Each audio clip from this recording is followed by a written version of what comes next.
yéen a ngi ci actunet.net site d'information bu groupe des médias mbokk yi dal leen jàmm seen émission Fair Play tey ji nag ñu fas yéene daal benn responsable politique Mamadou Ngom Niang ñu bàyyi ko mu nuyoo mbokki internet yi. maa ngi nuyu waa Sénégal yëpp di la nuyu Mame Mbaye di nuyu ñi nga àndal ñëpp di nuyu képp koo xam ne yaa ngi nekk Alliance pour la République ne wala nga nekk un allié de notre parti. di fàttali également yaa DAGE bu ministère des sports dañuy njëkk dugg ci Mamadou Ngom Niang responsable politique kañ nga dugg ci politique. waaw man nag malgré mon jeune âge je pense que teel naa dugg ci politique depuis 2004 maa ngi accompagné le président de la République à l'époque premier ministre boobu j'étais étudiant donc à la fac de droit boobu laa commencé di ko gunge parce que yàlla dafa defoon j'étais le président de l'amicale des étudiants de Fatick commune donc ce qui faisait que loolu moo ma boole ak président de la République parce que moo ñu doon jàppale ci ay logement ci ay tickets ci ay chambres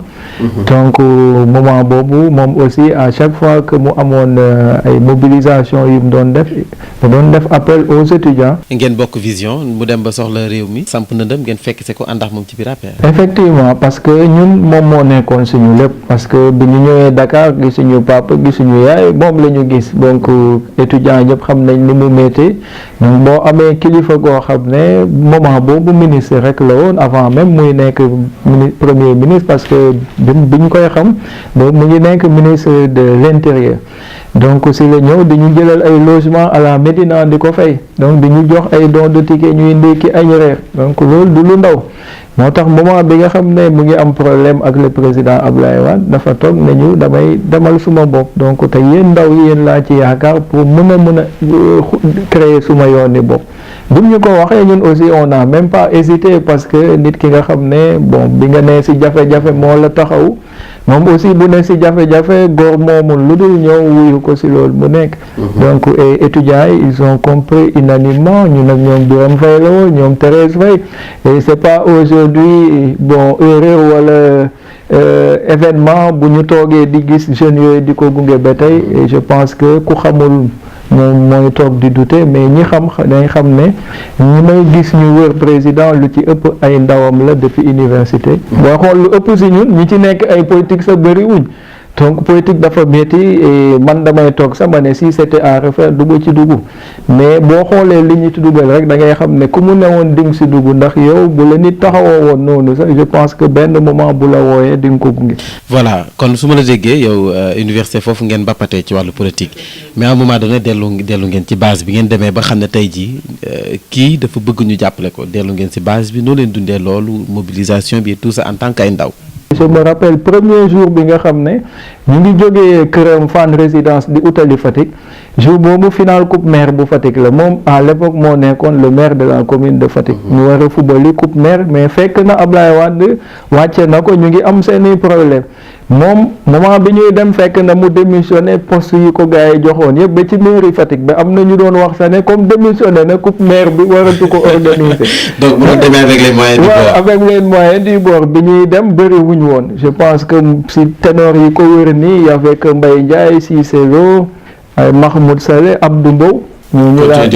ñooñu ñoo fa newoon ak ñun ces jeunes bien sûr. mais bi ñu duggee Fatick ñun on a profité de l'événement ñu génne dëkk bi yëpp ne leen kii mooy seen doom donc tey bu soxlaa ñun ñëpp dañoo war a génn ba pare gunge ko donc je pense que jour boobu la lépp démarré parce que bi mu ñëwee Fatick génn teeru ko woon ko ne ko ñu ngi sa ginnaaw jour boobu la comprendre que ne war na mën a demal boppam moo tax moom wax na ko nee na Fatick desalatuñ ko dara et je pense que loolu aussi dëgg la. ok Fatick desalatuñ ko dara loolu moom waxal na ko boppam mais dafa mel ni bu ñuy seet wàllu politique APR foofu sa Fatick yaramu màgget la foo ca laal day métti jàmbati bari na fa ci responsable APR. waaw loolu dëgg la parce que président comme li ma wax jiiti réew la léegi amatul temps yi Fatick même Sénégal sax am na ci point yoo xam ne tey moom waratul toog di ko lijjanti ñam ko dénk ñoo ko war di def moom bi muy dem am na ñu fa bàyyi donc ñun ñi ñëpp ci la ñu bokk. bu problème amee je pense que les premiers responsables mooy ñam fa bàyyi donc tey moo tax bu mbir amee ñun ñi nga xam ne ñun la président bàyyee dëkk ba ñun ñooy xool di ko rendre compte lu ñu mën ñu def lu ñu mënul ñu ne ko lii mënuñu ko parce que moom même bi muy ne foofu am na lu mu mënul donc nguur moom c'est pas parce que danga ci nekk lépp nga mën mais malheureusement communication boobu moo amul entre les leaders ak le président de la République tey lu bëri lu muy yëg ci presse la koy yëgee da ngay toog dégg ay jeunes di baare tali wala ñuy marche wala leneen te loolu yëpp mënoon na ñàkk am parce que jeunes yi aussi ñu ci bëri lu ñu foog amut c'est pas parce que le président est président de la République que tey xëy yomb na ñëpp xam nañ ni Sénégal demee mais président quand même teg na fi ay dispositifs boo xam ne pour gunge jeunes yi la malheureusement jeunes yi amuñu information pour accéder si yooyu financement yaa ngi fi leneen ak leneen ñu ngi fi mais boo demee Fatick c'est comme si ñoom li ngay wax si réew mi yëpp yegg siwul Fatick or que tey Fatick mun naa ne premier ministre Fatick la bokk Gossas la ne président de la République Fatick la ne ainsi de suite ak ministre yi ñu am yëpp mu ngi fa Cheikh Kanté mu ngi fa keneen ak keneen mu ngi fa bon ñun sax bu jarul ñu ñuy tudd parce que ñun on est des responsables de seconde zone de second rang pardon mais loolu yëpp day wane que ne ñoom ñooy suñuy mag ñoom ñooy suñuy aîné donc seen ndam suñu ndam la du ñu sañoon problème duñ ko tudd Fatick mais terewul nag que ne ñoom quand même vraiment ku waxal yàlla rek xam ne am na ci responsable yoo xam ne lépp lu ñu mun ñu ngi koy def suba ngoon guddeeg bëccëg mais li ci ëpp nag moom man bu ma doon président xam naa ne duñ fanaan ci seen fonction yi parce que amaluñ njëriñ askan bi loolu mooy difficulté première bi. donc am na seen responsable affaire yi nga xam ne yu nekk foofu ñoo xam ne da leen wóor ne askan wi gisuñu leen dégguñu leen seen bopp lañ fa nekkal. effectivement loolu mooy li ci mel ni comme ñan par exemple. bon bëri na xam nga tey bon man aussi du ma responsable boo xam ne damay ñëw di dal ci suma gars yi parce que ku si ne la majeure partie mun naa ne maa ci gën a ndaw comme en tant que responsable donc par discipline wala leneen ak leneen du ma ñëw di dugg ci yooyu parce que ku si ne sa rakk wala sa kii suma xarit la ainsi de suite mais xamante nañ suñu biir Fatick moom booy xool 3 ou 4 responsables ñoom ñoo fay nekk di rey seen bopp mais li ci ëpp dañuy toog parce que soit tey ñañu dénk dëkk ba am neexuñu la moo tax tey bëggoo def dara parce que tey ku jàpp ne loo def Fatick Matar Ba maire nga ko defal da ngay nax sa bopp Matar Ba maire la mais ëpplewu la fa dara kër la fa am nga am fa kër malheureusement les gens loolu la ñuy gisee nit ki mooy ñëw ki jiitu bu la neexul rek après yow loo téye dañ ciy toog ne voilà parce que lu ma def moom laa ko defal or que je pense que ne tey chance am la parce que bu président di dem moom conseiller kese la woon waaw mais président moo ko tànn ñëw ne ko kaay remplacer mo à la mairie donc koo xam ne day jàppale président man mii di wax ak yow Matar Ba du woon suma leader da doon def boppam may defal suma bopp mais boo demee ba ànd ak kilifa bu la nee Mambay na jiitu vraiment par respect à cette autorité là da nga war a nangu loolu nangu ndogal et puis yenn yi ndogal yàlla la moom la fa yàlla teg on accepte parce que yow buñ la fa tegee aussi d'autres vont accepter. est-ce que amuñu continuer def la sourde oreille vu que ne le chef de l'État bu mu fa demee seen responsable yéen si funérailles bu nga xam ne amoon na fa sàkku na ci responsable affaire yi ñu joxante loxo est-ce que am na lu wàññeeku si diggante. waaw am na lu wàññeeku parce que chaque jour yenn responsable yi bon am na si ñoo xam ne comprendre nañ léegi mais am na si ñoo xam ne ba tey si ay guerre inutile la ñu ne guerre de positionnement ainsi de. c'est parce que ñooñu tey dañ bëgg ñu jël gox bi ñu teg seen loxo. waaw soit gox bi ngay teg bët parce que yow da nga am loo fa bëgg wala élection boo xam ne yow candidat nga fa wala positionnement wala ñu ngi renouveler Sénat dama war a bokk wala député dama war a bokk ainsi de suite mais jiitaluñ dëkk bi parce que bu fekkoon ne tey da ngay ñëw di xeex di boole jeunes yi naan leen tey fi lëndëm nañu xeex mu leer fii temps nañu xeex vraiment ndox mi dootu fa taxawati fi mbalit mi ne nañu xeex mbalit dootul amati si dëkk bi man j'aurais compris mais li ci ëpp ci xeex yëpp ay xeex guerre de positionnement la man depuis 2004 laay ànd ak président 1er janvier 2008 la ma président dooree jox décret kenn mosuma mais boobu casque fekk nga casque non man mosuma kaas d'ailleurs ñi ànd ak du ma kaas parce que jeunes yooyu di kaas dañoo comprendre ñu si bëri maak ñoom ñoo bokk le combat dama leen respecter aussi ñi bokk si xeex boobu yëpp mais boo xoolee kilifa gi aussi dafa am loo xam ne Fatick moom si boppam mérité wul lool Fatick mérité wul lool quel que soit suñu maire quel que soit li nga xam ne moo ñu metti am président de la République sa dëkk fierté la donc war nañ mun di régler suñu problème à l'interne à Fatick te kenn duñu dégg mais taxaw président ñëw am dëj am lu ko métti di wax des gens se permettent fàtte sa ki dee commencé di teg ay doléances vraiment. waaw c'est parce que ñoom wax nañ ko am na jeunes yu ci mel ni kon ay ñoom Amath Diouf Adama Gaye ñoom Mamadou Mbassar ñooñu jot nañu ko waxtaane c'est que gis seen mentor gis seen njiit moo leen jafe ba tax na occasion boobu rek la ñu amoon c'est vrai c'était pas ni le moment ni le lieu ñu waxtaanee ko fa mais comme te mënuñu ko gis mënuñu ko teg bët occasion boobu rek la ñu am ñu wax ko seen jàmbat. waaw moo tax ma ne la ñoom aussi seen combat man dama ko respecté mais je dis man ak ñoom foofu lañ bokkul vision man li ma gëm mooy que président man ba ma koy topp saxaluma leen man maa xool par conviction ma ne naa ko topp di ci dugal suma alal di ci def li ma mën suma dooleeg yépp xooluma ndax jox na ma joxuma depuis 2000 comme ni ma la wax tey 2012 ba tey mais président xaaj bi ñi mu fal ñëpp tey maa leen gën a mérité loolu bu dee loyauté rek la. parti bi congrès en 2011 bi ñu def jàmbalaay j'étais le seul jeune bu cotisé dans le parti si congrès boobu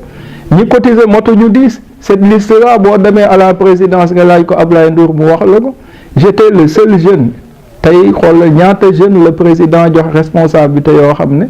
tey bu dee côté diplôme yi ma am amuñu ko bu dee njàng la je suis le seul fonctionnaire du parti à l'époque am âge bi ma am nekk ak le président de la République mais mosuma dégg si yooyu parce que bu ma demee ba xam ne kii gëmuma ko dama koy bàyyi dem doxi leneen mais je vois que ne si lim ñu woowoon mooy ñëw leen ñu liggéey Sénégal fi ñu ko fekk nii je pense que mun nañ ko améliorer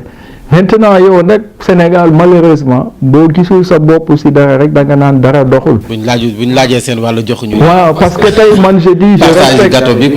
moo tax looloo ci métti parce que man tey xam naa ne président ku mel ni Amath Diouf tey ku mel ni ñi nga tudd ñoom kii Sarr ñoom ñëpp ñoom Adama Gaye ñoom ñëpp xamante nañ ñoo dëkk Fatick su may xarit lañ ñoom ñëpp mais comme je dis président amul kenn koo xam ne xamul sa njëriñ. su wetam xam na ku ne li njëriñ li nga koy amal xëy na ku ne dafa am bésam rek sa bés bu jotee di nga gis ne nii la demee parce que wax nañu ko en conseil des ministres bu Fatick nee nañu Fatick moo aye il faut que ngeen xam ne ki aye nag mënul lépp mu moomu ko benn moment da ngay ñëw nangu ñuy séddi ñeneen ñi nga xam ne ànduñ ak ñun parce que tey mooy xool transhumants yi la ñu gën a traité que ne ñi fondé APR sax mais loolu yëpp politique logique yi politique la parce que ñun kese waa Fatick mënuñu falaat président pour président am beneen mandat foog ñu nangu Mame Mbaye mi ànduloon nag moom mun na ñëw te Mame Mbaye du ñëwee loxo neen pour mu ñëw il faut nga yaatal ko foog nga dalal ko foog nga jox ko ay. mais na fekk mu nekk transhumant bu ko jar. waaw moom la xam ne au moins il pèse. xam nga c'est ça le malheur man gëmuma sax le transhumant politicien man moom bu ma nekkoon président c'est vrai que ne nit ki boo newul si yenn niveau yi doo am yenn information mais man li ma gëm mooy militant bi ngay convaincre ba mu ñëw.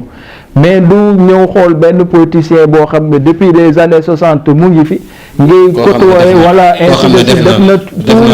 nguur yëpp nga ñëw indi ko pour man amul looy gagné ay mécontent rek ngay créer parce que boo ko indee sa parti ñi nga doon àndal démb ak barke démb gën la mel. voilà et malheureusement c'est le cas mais li ci ëpp mooy expliquer aux Sénégalais ba mun leen a convaincre parce que tey ñu bëri Sénégal le problème mooy du ñu déglu bilan. dañ lay xool nga neex leen wala ñu xool leen neexoo leen ñu ne voté lu ñu mais ku xool li président di doxal ba mu toogee ba tey c'est vrai que ne am na avancé yu bëri même bu fekkee am na lu des également da ngay gis ne réew mi am na loo xam ne bi ko président di jël métti woon na si ku ne pour nga charger téléphone sa problème la woon ñëpp coupure yi fii la ñu fekk gaz yi pour nga jëndi gaz da ngay rang toute une journée pour jënd benn kii gaz leneen ak leneen embouteillage yi mbënn meeg leneen ak leneen mais tey yooyu yëpp mu ngi suñ ginnaaw moo tax ñëpp fàtte ko. pour yow daal kon fu mu nekk nii dund gi daal mojji. non du ma wax mojji dama naan am na amélioration duñu ci gaz yi. waaw parce que tey yooyu yëpp coupure yi amatul depuis 2012 ba tey stabiliser nañ prix yi ku ko ci yokk aussi la semaine suivante nga gis que ne état ñëw na pour teg la ci yoon. xam nga donc nit ñi ñu ngi évoluer et que président aussi politique am moom mooy fexe ba dërëm bi nga xam ne moom la Sénégal bokk ñëpp mais Sénégalais yëpp sentir ko mënoon na def comme ses prédécesseurs pour xool électorat ñëpp xam nañ ne électorat Sénégal Dakar ak Touba la nekk mënoon na ñëw jël alalu réew mi yëpp def ko foofu noonu pour mun a toog di xalaat deuxième mandat moo gën a yomb mais bu nee tey village bi gën a reculer amuloon courant dama fay def courant le Dakar waa comme Mame Mbaye danaan président liggéeyul parce que moom bu yeewoo moom mu ngi chargé téléphone am mu ngi seetaan télé donc kooku courant du priorité si moom ki doon roote teen nga ñëw defal ko ay robinet mambay gisul ne yaa ngi liggéey parce que moom mu ngi sangoo sas ainsi de suite mais ke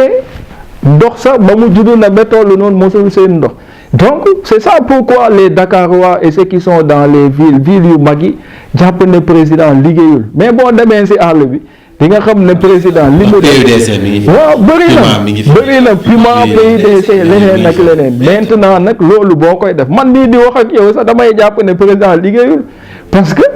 loolu président di def yëpp amul lenn lu ma ci concerné mais réew aussi noonu lañ koy tabaxee malheureusement loolu mooy intérêt général mooy li nga xam ne bu ñëwee ñëpp la concerné mais boo dajalee yow li nga bëgg ak li ma bëgg comme li ñuy wax la somme des intérêts particuliers loolu la sénégalais yi di jaawale ak intérêt général. waaw loolu la ñuy jaawale. ok fu mu nekk nii kon bu ñu sukkandikoo say kàddu wàllum réalisation rek ak li fi jot a nekk nii c'est sûr que ne njiitu réew président Macky Sall liggéey na lu ko yóbbu lu ko may ñaareelu mandat. effectivement bu loolu weesoo tamit am na geneen doxalin gu nga xam ne ñu bëri dañoo jàpp ne fu mu nekk nii moom lay teg maanaam tànnal ay boppam candidat. yi nga xam ne ñoom la war a jàkkaarlool noo tàndal ay ñoom boppam ay adversaire ci présidentielle yi ñu dëgmal Khalifa Sall mi ngi ci kaso bi Karim Wade tëb na Idrissa Seck moom moo fi des ak peut-être quelques responsables yi nga xam ne ñoom Malick Gakou ñooñu te ñooñu ëllëg xamuñu lu muy doon doxalin boobu am na yenn ci ay sénégalais yu ko ñaawlu. waaw doxalin boobu comme li ma wax c'est tout à fait normal que ku ne am si sa vision mais bu ñuy xool côté justice Sénégal boo taxawee def. parce que li lay permettre pour nga xam ndax affaire mu ngi dox wala doxul mooy foog ngay xool sa ginnaaw gis nañu yéen ñi nekkoon si dans les médias que ay particuliers ñëw fekk ab télévision ñëw rajaxe ko te dara fekku leen si. parce que wax nañ ki leen yónni wax nañ fi ñu jógee wax nañ lu tax ñu ñëw fekk télévision boobu ñëw yàqu ko jour boobu te dara fekku leen si. kenn mosul xalaat si nguuri Sénégal fii ab président nit ñun jël kilifa diine ñu ne ñu ngi koy dugal prison. ab milliardaire ñu ne ñu ngi koy dugal prison loolu ñun ñii ñëpp ay xale lañ mais fii la ñu fekk am na yoo xam ne kenn mosu ko xalaat et bu ñu demee ba tey réew mi boo gisee lu bëri nit ñemeetu ko def parce que ñëpp dañ koy woy sa si mbedd mi naan président amul caaxaan te loolu je pense que lu baax la pour ñëpp parce que buñ ko dul def yow mi amul doole amoo ku la taxawal fenn amoo loxo bu gudd tout le temps ñi ne ci kaw lu leen neex la ñuy def seen doom yi lu leen neex la ñuy def fii lañu fi ne dégg nañ ay doomi Madické Niang di sàcc ay 700 millions seeni kër kenn déggu leen si leen justice duñ ko lijjanti sax parce que seen papa yi ñoo ne si nguur wala ñuy daw ay sens interdit police bu leen arrêté ñu saaga ko dara du leen mais est-ce que depuis Macky Sall ba mu toogee tey ba tey dégg ngeen ñu ne doomi ministre wala jabari ministre gis nañ ko ak 1 million de francs suñu ministre yi sax nit ñi dañ leen di tooñ ne yoruñu dara. mais ñoom ñooy pas très grand théâtre. non mais pas très grand théâtre. non jiitu président waa APR def nañu seen anniversaire xaalis moom doon tawee. waaw non loolu du xaalis. parce que loolu benn siisaloo bu génnee montant bu matul sa 200 000 francs. di ko baatare. bokkul ak kuñ la ne doomam mu ngi doxantoo 700 millions aux Almadies c'est pas pareil. bokkul du benn léeg-léeg peut-être moo xër moo tax mu koy def mais même suñ président yéen sa journal da ngeen ko koy tooñ loolu yëpp li muy wone mooy que ne président alalu réew mi ña ko moom la koy jox xoolu si comme si bokkal ndek bàyyi xoolu si militant bi ànd ak moom parce que bu doon loolu ñun ñëpp nekk nañ ay milliardaires parce que ba ñuy ànd ak moom yàgg na mais comme je dis loolu aussi combat la bu sénégalais yëpp war a teg seen bët parce que mënoon na def ni ñeneen ñi def ne teg nañ ma fi pour 7 ans naa fexe créer ay milliardaires naa jël askan alalu réew mi yóbbu ko Fatick wala jox ko sumay mbokk mais deful loolu dafa ne nañ ci liggéey maintenant nag comme li nga wax ci dossiers yi ñoom Karim Wade ñoom Khalifa Sall et consort mais loolu justice moo jàpp ne benn moment liggéey bi ñëw na seen moment ñoom aussi def nañ ko loolu buñ bëggee taxaw ñu ne président mooy tànn bu boobaa ñun ñoo war a inquiéter ci suñuy magistrat parce que man bu ma nekkoon magistrat tey président de la république mënalu ma leen parce que li ma fa teg du moom moo ma fa teg donc dama war même moom bu ñëwee di la tànnaloo ab candidat bu ñëwee pour jiñ Khalifa ne moo def li que nos juges am indépendance ak autonomie bu mun a tax les dossiers yi ñu leen conféré ñu mun a ne kii deful dara. voilà dossier bi nga wax sax xam nga liste bu ñu teg ñu ne diw normalement war nañu leen topp ñu jukki sa ñaar ñooñu la ñu fi lijjanteegum seen i dossier le reste ñu ngi toog di leen xaar am na benn instant sax moom waxoon nag am na dossier yi nga xam ne moo si teg coon ca moom waa tamit loolu lu muy fi. waaw loolu aussi mooy comme li ma wax loolu moom amul kuy looy wiiri sax politique a demee noonu maanaam booy jiite réew dafa am moment boo xam ne da ngay liggéey pour sa réew am moment boo xam ne da ngay liggéey pour sa parti am moment boo xam ne da ngay liggéey pour lu la fal mais du loo xam ne président mun na taxaw di ko wax wala ku ko jege taxaw di ko wax mais pour ne pas mentir aux Sénégalais Abdoulaye Wade def na ko